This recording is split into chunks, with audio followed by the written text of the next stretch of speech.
বিভিন্ন খতিয়ান, তারপর হচ্ছে বিভিন্ন দলিল, সেগুলো হচ্ছে নকলগুলো এখানে তৈরি করা হয়, যেটা মূলত অফিস থেকে দেওয়ার কথা, ভূমি অফিস থেকে দেওয়ার কথা, সেটা হচ্ছে এখান থেকে দেওয়া হয়। সেই অভিযোগটা ছিল হচ্ছে গাজীপুর আর্মি ক্যাম্পের কাছে। ওনারা আসছেন, সাথে আমাদেরকে যৌথ বাহিনী আমাদেরকে সাথে নিয়ে আসছেন। আমরা এখানে গিয়ে অভিযানে দেখলাম এবং এটার সত্যতা পাইলাম। এখানে গাজীপুর ম্যাজিস্ট্রেট ছিলেন, আমাদের জেলার প্রশাসকের কার্যালয়ের ম্যাজিস্ট্রেট ছিলেন।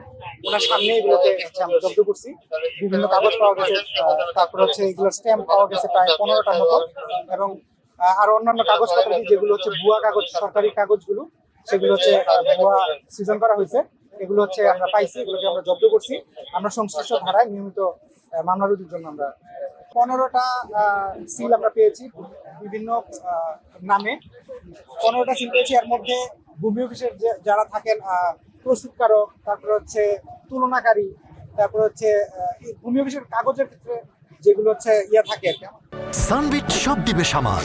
সানবিট ম্যাজিক প্রেস ডিশওয়াশিং এর মাথা ঘোরানো সলিউশন।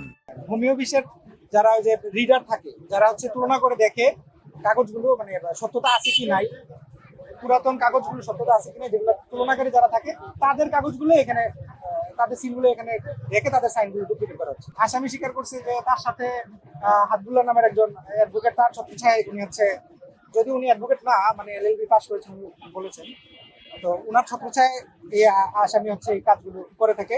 সাথে হচ্ছে বিভিন্ন লোকজন জড়িত আছে, তাদেরকে আমরা শনাক্তের চেষ্টা করতেছি। ডিসি অফিসের কেউ জড়িত আছে কিনা? ডিসি অফিসের একজনের নাম আসছে, আমরা সেটাকে যাচাই করে দেখতেছি। যদি সে জড়িত থাকে তাহলে আমরা অবশ্যই আইনের আওতায়